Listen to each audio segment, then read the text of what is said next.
Dear students, अस्सलाम वालेकुम। Chapter number 16 जिसका टाइटल है सपोर्ट एंड मूवमेंट, इसके सेकंड लेक्चर में आपको वेलकम करते हैं। फर्स्ट लेक्चर में हमने सपोर्ट एंड मूवमेंट के इंट्रोडक्शन के हवाले से काफ़ी सारी चीज़ें डिस्कस की थी और कुछ मेन जो उसमें से शॉर्ट क्वेश्चन या MCQs के पॉइंट थे वो डिस्कस किए थे। अब जो टॉपिक हम इसमें डिस्कस करने जा रहे हैं वो है सिग्निफिकेंस ऑफ सेकेंडरी ग्रोथ। तो टॉपिक का नेम है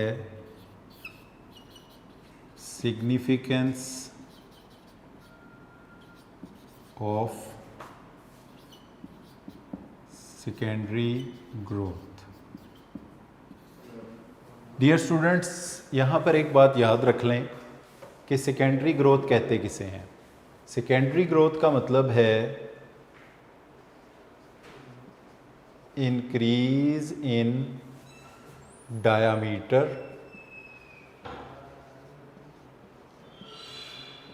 और विड्थ और girth of plant.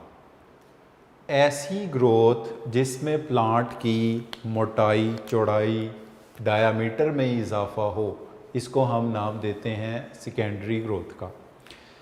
Dear students, जो टिश्यूज़ सेकेंडरी ग्रोथ के लिए रिस्पॉन्सिबल होते हैं इनको कहा जाता है लेटरल मेरिस्टम्स। वो टिश्यूज़ जो सेकेंडरी ग्रोथ के रिस्पॉन्सिबल होंगे इनको कहा जाएगा लेटरल मेरिस्टम। तो अब याद रख लें कि सेकेंडरी ग्रोथ का मतलब क्या है, increase in diameter, horizontal expansion, मोटाई, चौड़ाई, गिर्थ प्लांट की बढ़ने को बोलते हैं सेकेंडरी ग्रोथ। तो इंक्रीज इन डायामीटर किसकी वजह से होगा? लेटरल मेरिस्टम की वजह से होगा। लेटरल मेरिस्टम का एक और नाम भी है, इसको कहा जाता है कैम्बियम। लेटरल मेरिस्टम कह दें या कैम्बियम कह दें, आप एक ही बात है। तो dear students, increase in diameter, thickness, width और girth of the plant is known as secondary growth and the tissues which are responsible for secondary growth are known as lateral meristem. Another name for lateral meristem is cambium. Cambium are of two types. Cambium की दो किस्में हैं। इनका short question भी आता है। Number 1 है vascular cambium,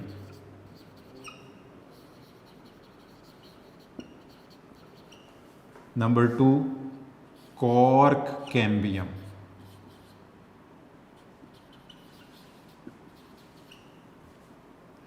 number 1 पर वॉस्कुलर कैम्बियम, नंबर 2 पर cork cambium. Cork producing cells,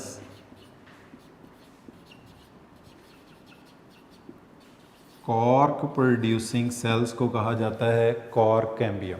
cork बनाने वाले सेल्स को कॉर्क कैम्बियम कहते हैं। Which is located between secondary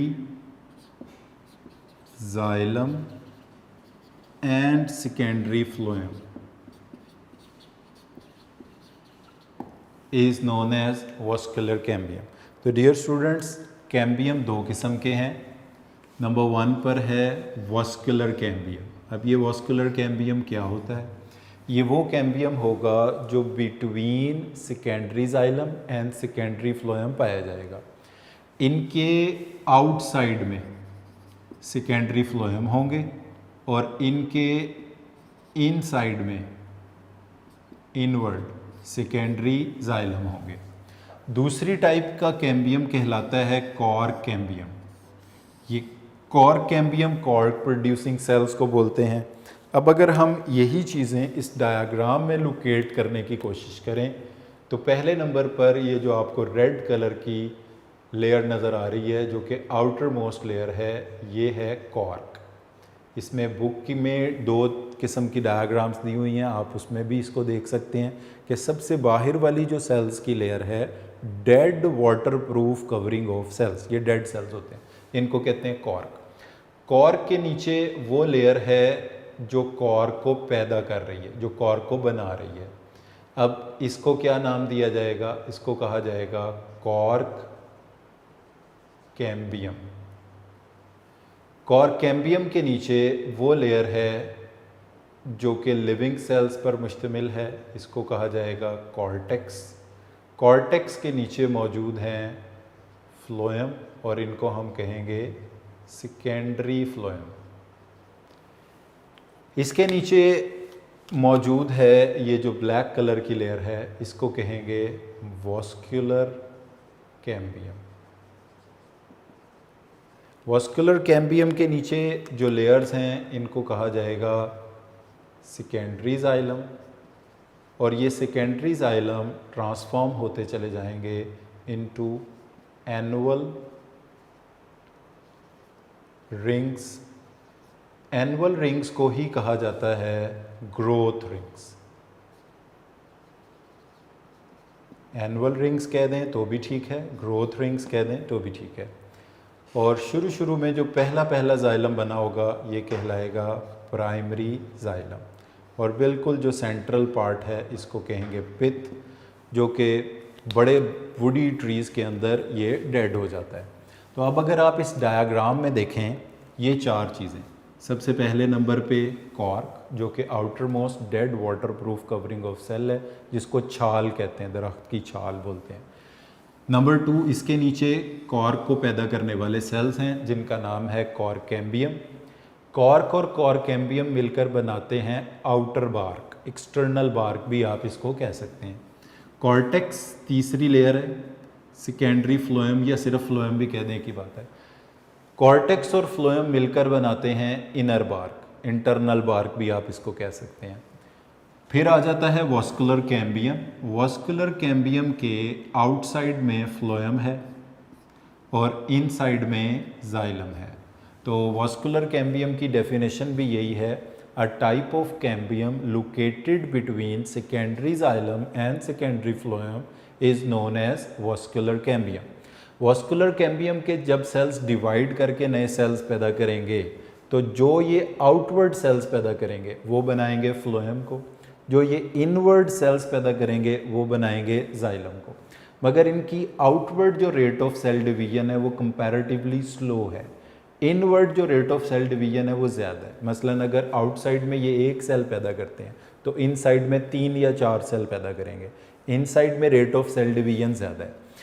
जब ये बिल्कुल सेंट्रल पार्ट जो स्टेम का था जिसको हम कहते हैं पिथ, पिथ के बाहर जो सबसे पहला जाइलम प्रोड्यूस हुआ था इसको कहा जाएगा प्राइमरी जाइलम। इसके बाद अब जितने भी जाइलम पैदा हों वो सारे कहलाएंगे सेकेंडरी जाइलम। इसी तरह जो सबसे पहला पौधे का फ्लोएम बना था उसको कहेंगे प्राइमरी फ्लोएम, उसके बाद जितने भी बने उन्हें कहेंगे सेकेंडरी फ्लोएम। तो प्राइमरी जाइलम तो इधर ही मौजूद होगा, इसके बाद ये सेकेंडरी जाइलम बना, ये इनएक्टिव डेड हो गया। जब ये इनएक्टिव और डेड हो गया तो ये किसकी शक्ल इख्तियार कर गया? एनुअल रिंग की, ग्रोथ रिंग की शक्ल इख्तियार। इसके बाद बाहर और सेकेंडरी जाइलम आ गए और सेकेंडरी जाइलम।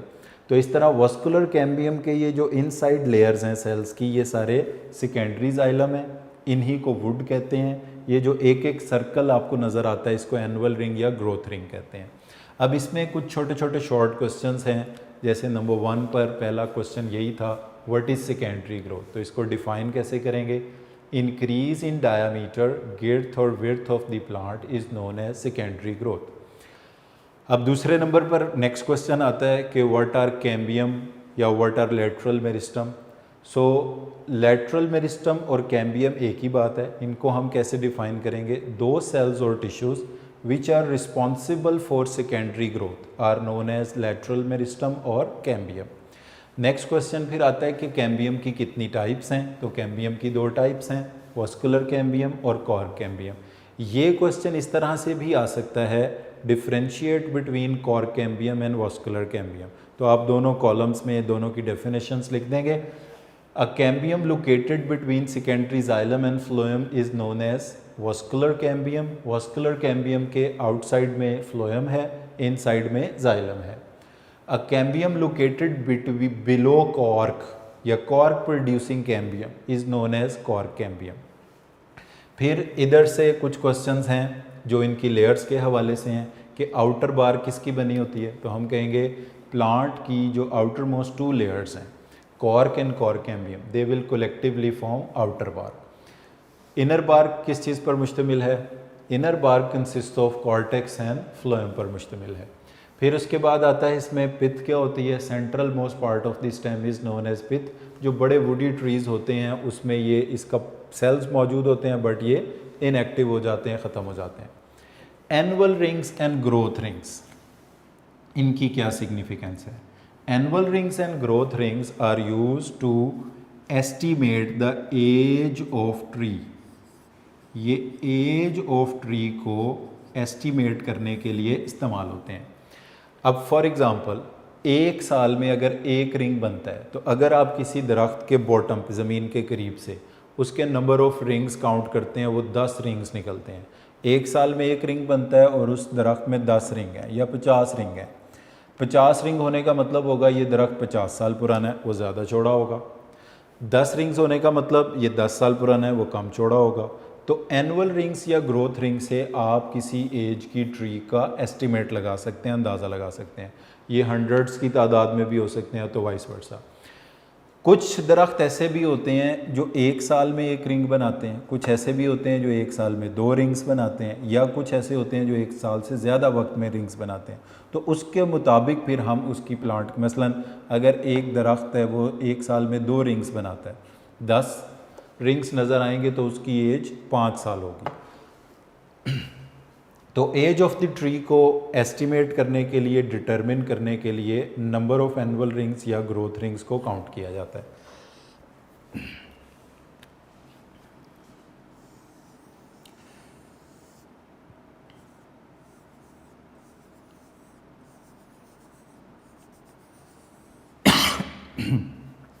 डियर स्टूडेंट्स, किसी दरख्त का अगर आप इंटरनल सेक्शन देखें तो उसके अंदर आपको मुख्तलिफ रिंग्स नज़र आते हैं।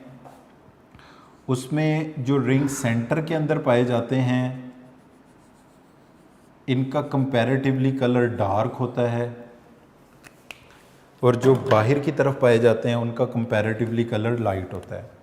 ये जो लाइट कलर के रिंग्स पाए जाते हैं, इस वुड को हम नाम देते हैं सैप वुड का। और जो सेंटर में डार्क कलर के पार्ट्स नज़र आते हैं इनको हम नाम देते हैं हार्डवुड का। डियर स्टूडेंट्स, ये 2 बहुत इंपॉर्टेंट टर्म्स हैं, अक्सर डिफरेंशिएशन के हवाले से पूछी जाती हैं कि differentiate between sapwood and hardwood. तो हार्डवुड की पहले बात कर लें। It is dark in colour, it is central part, it consists of inactive xylem,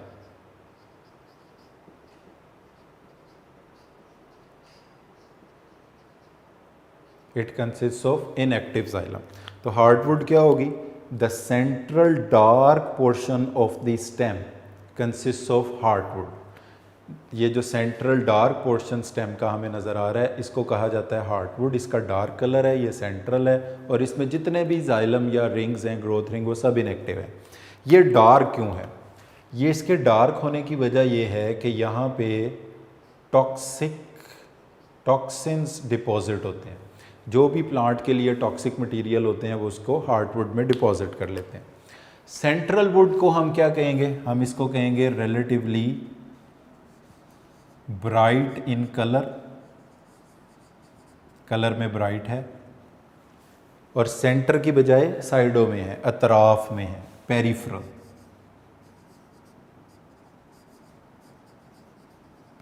है। और पार्शली एक्टिव, इसमें जो जाइलम पाए जाते हैं वो थोड़ी बहुत वाटर की कंडक्शन में इन्वॉल्व हो सकते हैं, पार्शली एक्टिव पोर्शन है। तो सैपवुड ब्राइट इन कलर है, हार्डवुड डार्क इन कलर है। इसका मतलब है कि सैपवुड में टॉक्सिन्स की डिपॉजिट अभी कम है। Peripheral would, bright would, partially active would को सैपवुड बोलते हैं। सेंट्रल डार्क इनएक्टिव जाइलम पर मुश्तमिल वुड को हार्डवुड बोलते हैं। तो डियर स्टूडेंट्स, यहाँ पर ये सिग्निफिकेंस ऑफ सेकेंडरी ग्रोथ के हवाले से ये जो टॉपिक था, इसमें कुछ शॉर्ट क्वेश्चंस हैं जो कि बहुत ज़्यादा पूछे जाते हैं। एक दफ़ा फिर मैं उनको समराइज़ कर देता हूँ। नंबर 1 पर है सेकेंडरी ग्रोथ की डेफिनेशन और लेटरल मेरिस्टम, कैम्बियम क्या होते हैं जो सेकेंडरी ग्रोथ कॉज करते हैं।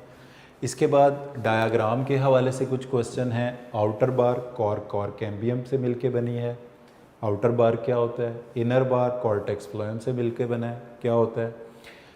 फिर वॉस्कुलर कैम्बियम क्या होता है जो जाइलम फ्लोएम के बिटवीन हो। कॉर कैम्बियम क्या होता है जो कॉर के नीचे मौजूद हो। एनुअल रिंग्स या ग्रोथ रिंग क्या होते हैं जो सेकेंडरी जाइलम का पार्ट इनएक्टिव होकर वुड में ट्रांसफॉर्म हो जाए और रिंग की फॉर्म में अरेंज हो जाए, इसको एनुअल या ग्रोथ रिंग्स बोलते हैं। They are use to estimate the age of the tree. फिर इसके बाद हार्टवुड और सैपवुड में क्या डिफरेंस है इनके। यहाँ पर एक और टर्म है जो शॉर्ट क्वेश्चन के हवाले से पूछी जाती है। उसमें अगर किसी प्लांट को कोई कट लग जाता है, कोई वूंड बन जाता है, कोई इंजरी हो जाती है, तो प्लांट के कटेड, वुंडेड और इंजर्ड पार्ट के ऊपर एक मैस ऑफ सेल्स डेवलप हो जाता है। प्लांट्स के कटेड, वुंडेड और इंजर्ड पार्ट के ऊपर ये जो mass of the cell develop हो जाता है, इसको हम नाम देते हैं कैलस का। डियर स्टूडेंट्स, यहाँ पर भी ये एक टर्म है जो अगले चैप्टर में लिखी होगी, मगर क्योंकि उसका इसके साथ रिलेशन बनता है तो वो हम यहीं पर पढ़ लेते हैं। प्लांट की सरफेस के ऊपर, स्टेम के ऊपर, पत्ते के ऊपर आप देखते हैं कि कोई कट हुआ, कोई इंजरी हुई, कोई प्रून रगड़ लग गई, कहीं छिल गया, उसके बाद वहाँ पर एक मैस ऑफ सेल डेवलप हो गया। उस मैस ऑफ सेल को नाम दिया जाएगा कैलसेस का। तो a mass of cells, a mass of cells develop on a mass of cells develop on wounded parts of plant, इसको कहा जाता है कैलस। ये एक वेजिटेटिव प्रोपिगेशन की टाइप्स हैं। कटिंग, ग्राफ्टिंग, उसमें भी ये कटिंग, कलमकारी जिसको उर्दू में बोलते हैं, एंड ग्राफ्टिंग, इनमें भी ये कैलसेस हेल्प करते हैं। और अगर प्लांट की बॉडी में कोई पैरासाइट या कोई पैथोजन दाखिल हो जाता है, virus, bacteria, disease causing agent दाखिल हो जाता है, तो उसके गिर्द जो plant mass of the cells बना लेते हैं उसको कहते हैं galls. A mass of cells around pathogen. Pathogen disease causing agent को कहते हैं, वायरस, बैक्टीरिया को कहते हैं। तो पैथोजन के गिर्द जो मैस ऑफ सेल्स डेवलप हो जाता है, इसको कहते हैं गॉल्स बोलते हैं। तो वहाँ पर ये डिफरेंस के तौर पे आता है। यहाँ पर सिर्फ कैलसिस की टर्म डिस्कस की गई है। तो loosely mass of the cells which develop over the wounded, injured or pruned part of the plant is known as callus। एक और यहाँ पर MCQ का पॉइंट है कि एक वो कमर्शियल कॉर्क, येलो बॉक्स है बुक का, कमर्शियल कॉर्क कहाँ से ऑब्टेन किया जाता है। तो कमर्शियल कॉर्क एक प्लांट से ऑब्टेन किया जाता है जिसको बोलते हैं कर्कस सबर। येलो बॉक्स में ये लिखा हुआ है। तो कर्कस सबर एक प्लांट है, ये इसका बोटेनिकल नेम है जिससे कमर्शियल कॉर्क ऑब्टेन किया जाता है। और साथ ही येलो बॉक्स में एक और इन्फॉर्मेशन शेयर की हुई है, वो इस हवाले से है कि किसी वुड की क्या क्या प्रॉपर्टीज़ हैं जो उसके यूज़, जिस पे उसका यूज़ डिपेंड करता है। जैसे उस वुड की डेंसिटी कितनी है, उसकी शॉक रेजिस्टेंस कितनी है, उसमें टेंसाइल स्ट्रेंथ कितनी है, हार्डनेस कितनी है, उसकी इलास्टिसिटी कितनी है, उसमें टफनेस, रिजिडिटी, ये सारे फैक्टर डिसाइड करते हैं कि किस वुड को किस पर्पस के लिए इस्तेमाल किया जाएगा। और तमाम प्लांट्स की स्पीशीज़ से हासिल होने वाली वुड एक जैसी नहीं होती। हर डिफरेंट स्पीशीज़ से ऑब्टेन होने वाली वुड अपनी डेंसिटी के एतबार से, हार्डनेस के एतबार से, टफनेस के एतबार से, टेंसाइल स्ट्रेंथ के एतबार से, इलास्टिसिटी के अतबार से, रिजिडिटी के अतबार से डिफरेंट होते हैं। ये सारी प्रॉपर्टीज़ ही डिसाइड करती हैं कि किस वुड को किस पर्पस के लिए यूज़ करना है। मसलन फर्नीचर वुड है, डोर्स हैं, कोई हट्स बनाने हैं या बोट्स बनाने हैं, तो इन डिफरेंट यूजेस के लिए जो क्वालिटी प्रॉपर्टीज़ इन्हीं में से पिक किया जाता है कि किस पर्पस के लिए किस वुड को यूज़ करना है। तो डियर स्टूडेंट्स, यहाँ पर ये हमारा सिग्निफिकेंस ऑफ सेकेंडरी ग्रोथ का टॉपिक कंप्लीट हो जाता है। इसके बाद जो टॉपिक हम डिस्कस करेंगे वो है प्लांट मूवमेंट्स का। इसके हवाले से एक चीज़ आपको मैं पहले बता दूं कि प्लांट्स की मूवमेंट एनिमल्स की मूवमेंट से बहुत ज़्यादा डिफरेंट है। एनिमल्स में एक स्पेसिफिक टाइप ऑफ मूवमेंट पाई जाती है जिसे हम कहते हैं लोकोमोशन। लोकोमोशन का मतलब है कि एनिमल एक जगह से मूव करके दूसरी जगह जा सकते हैं, जबकि प्लांट्स में प्लांट मूव करके एक जगह से दूसरी जगह तो नहीं जाते। Plants will remain fixed at their position, क्योंकि रूट्स के ज़रिए ये ज़मीन में पेवस्त होते हैं। Plants will remain fixed at their position. इनके पार्ट्स मूव करेंगे, जैसे रूट मूव करेगी, फ्लावर्स मूव करेंगे, लीव्स मूव करेंगे, स्टेम मूव करेगा। तो plants will remain fixed at their position, और अपनी जगह पर फिक्स रहते हुए ही इनके पार्ट्स की जो मूवमेंट हैं इसको हम नाम देते हैं प्लांट मूवमेंट्स का। तो डियर स्टूडेंट्स, अब हम जो टॉपिक डिस्कस करने जा रहे हैं वो है प्लांट मूवमेंट्स का। प्लांट मूवमेंट्स की डियर स्टूडेंट्स दो टाइप्स हैं, ऑटोनॉमिक और पैराटोनिक मूवमेंट्स। इसमें से जो हम पहले डिस्कस करेंगे वो हैं ऑटोनॉमिक मूवमेंट्स।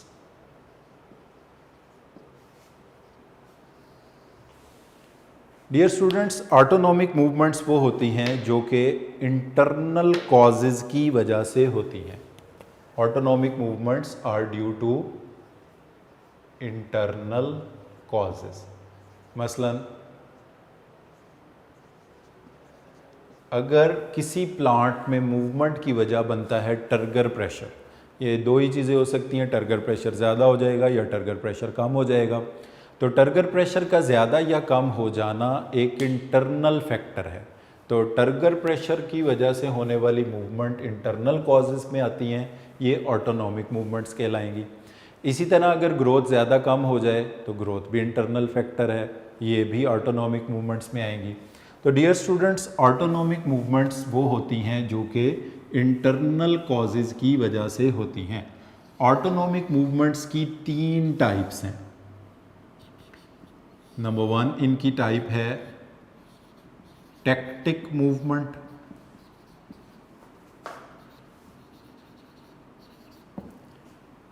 टेक्टिक मूवमेंट्स को ही सबसे पहले हम इसमें डिस्कस करेंगे कि टेक्टिक मूवमेंट्स ऐसी मूवमेंट होती हैं, tactic movements are type of locomotion.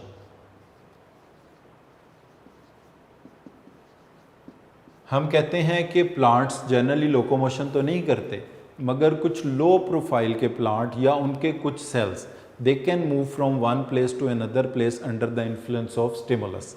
जैसे टेक्टिक मूवमेंट किस में हो सकती है? टेक्टिक मूवमेंट हो सकती है किसी ऑर्गेनेल में, टेक्टिक मूवमेंट हो सकती है किसी सेल में,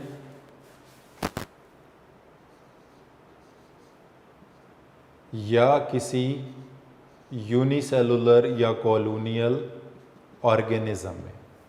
जो बड़े दरख्त हैं वो टेक्टिक मूवमेंट नहीं कर सकते। तो टेक्टिक मूवमेंट को हम डिफाइन कैसे करेंगे?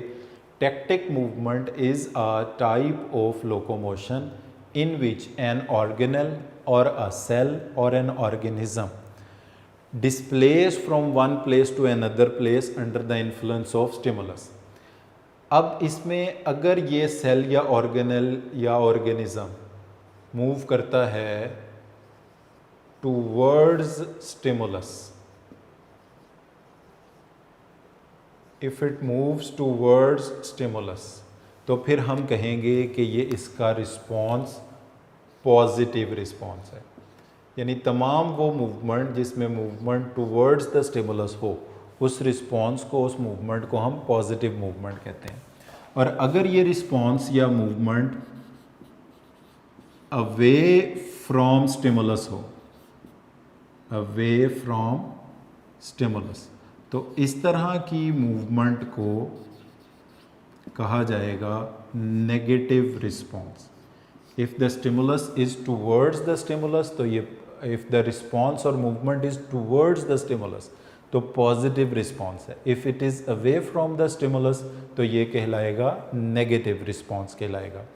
तो डियर स्टूडेंट्स, टैक्टिक मूवमेंट एक टाइप ऑफ लोकोमोशन है जो किसी ऑर्गेनल में हो सकती है, सेल में हो सकती है, ऑर्गेनिज्म में हो सकती है।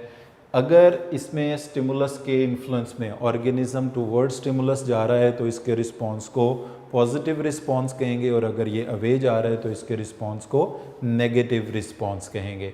अब हम इसकी एग्जांपल लेते हैं। नंबर 1 इसकी टाइप होगी, टैक्टिक मूवमेंट की आगे टाइप होगी फोटोटैक्टिक मूवमेंट। Phototactic movement.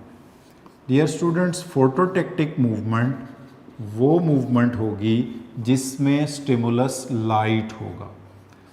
अगर कोई सेल या ऑर्गेनिज्म या ऑर्गेनेल लाइट के स्टिमुलस के इन्फ्लुएंस में मूव करता है तो ये रिस्पॉन्स कहलाएगा फोटोटैक्टिक मूवमेंट कहलाएगा।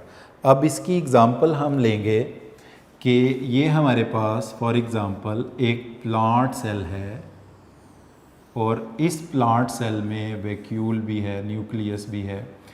इस प्लांट सेल को रोशनी इस डायरेक्शन से मिल रही है, this is the direction of light. तो हम ये देखेंगे कि इस प्लांट में, इस प्लांट सेल के जितने क्लोरोप्लास्ट हैं वो सारे इस जगह पर आ जाएंगे जहाँ से इनको रोशनी ज़्यादा मिलेगी।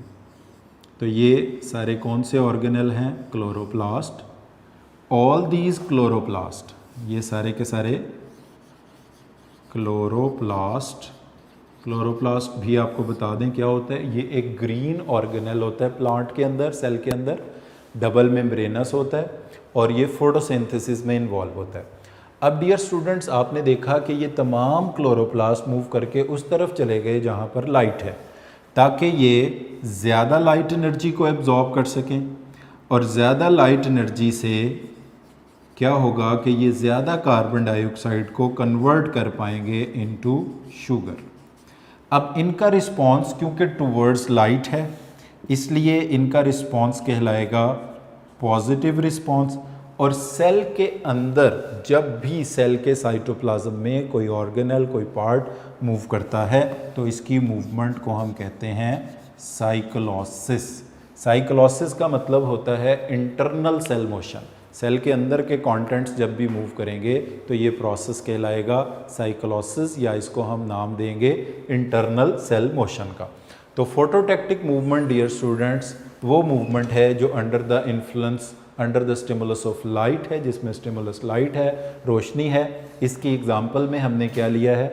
Movement of chloroplast. इसमें मूवमेंट ऑफ क्लोरोप्लास्ट में क्लोरोप्लास्ट सेल के अंदर रहते हुए ही सेल के एक पार्ट से मूव करके दूसरे पार्ट में चले गए हैं, और किस तरफ मूव किए हैं? जिस तरफ लाइट ज़्यादा है, रोशनी ज़्यादा है। और इसलिए मूव किए हैं ताकि ज़्यादा से ज़्यादा लाइट एनर्जी को एब्जॉर्ब कर सकें, ताकि ज़्यादा से ज़्यादा कार्बन डाइऑक्साइड को फिक्स करके ग्लूकोज, शुगर बना सकें। और ये रिस्पॉन्स पॉजिटिव रिस्पॉन्स है क्योंकि इसमें chloroplast towards the light move किया है। और सेल के अंदर अगर कोई भी स्ट्रक्चर मूव करता है तो उसकी मूवमेंट को कहा जाता है, इंटरनल सेल मोशन को कहा जाता है साइक्लोसिस। तो cyclosis of chloroplast towards the light is example of phototactic movement, और more precisely positive phototactic movement. एक तो इसमें स्टिमुलस लाइट है और पॉजिटिव रिस्पॉन्स इसलिए क्योंकि ये टूवर्ड्स लाइट है। डियर स्टूडेंट्स, फोटोटैक्टिक मूवमेंट के बाद जो टैक्टिक मूवमेंट की सेकेंड टाइप है उसमें क्योंकि स्टिमुलस चेंज होके केमिकल बन जाएगा, केमिकल स्टिमुलाई की वजह से है, तो उसको हम नाम देंगे कीमोटैक्टिक मूवमेंट का। अब पहले फोटो का वर्ड लगाया था लाइट की वजह से, अब कीमो का वर्ड लगा रहे हैं केमिकल स्टिमुलस की वजह से। तो अगर मूवमेंट होते हैं केमिकल स्टिमुलाई की वजह से तो इसको नाम दिया जाएगा कीमोटैक्टिक मूवमेंट। तो डियर स्टूडेंट्स, जो टैक्टिक मूवमेंट की सेकंड टाइप है वो है कीमोटैक्टिक मूवमेंट। कीमोटैक्टिक मूवमेंट की एग्जांपल्स में हम लेंगे जो ब्रायोफाइट्स के ग्रुप्स हैं, जैसे लिवरवर्ट्स हैं, मॉसेस हैं या हॉर्नवर्ट्स हैं। हम फर्स्ट ईयर में आप पढ़ चुके हैं चैप्टर नंबर 9 में कि ब्रायोफाइट्स को कहा जाता है amphibians of the plant world. उसकी वजह ये होती है कि इनको फर्टिलाइजेशन के लिए पानी की ज़रूरत होती है। तो एग्ज़ाम्पल में आप इसकी क्या लिख सकते हैं, लिवरवर्ट्स, ये लिवरवर्ट्स ब्रायोफाइट्स के एक ग्रुप का नाम है। मॉसेस, ये भी ब्रायोफाइट्स के एक ग्रुप का नाम है। अब इनमें जो इनके फीमेल रिप्रोडक्टिव ऑर्गन्स हैं, फीमेल रिप्रोडक्टिव ऑर्गन्स, उनको कहा जाता है आर्चिगोनिया। सिंबल भी लगा देते हैं। फीमेल रिप्रोडक्टिव ऑर्गन को कहते हैं आर्चिगोनिया। इसमें मौजूद है एग या ओवम, और फीमेल गैमीट एग या ओवम नॉन मोटाइल होता है, ये मूव नहीं करता। इसके जिस स्वेलन पोर्शन के अंदर ये मौजूद है इसको कहते हैं वेंटर, और इसका ये जो ओपन एंड है इसको बोलेंगे नेक। इसी तरह जो मेल रिप्रोडक्टिव ऑर्गन है उसको कहा जाएगा एंथेरिडिया।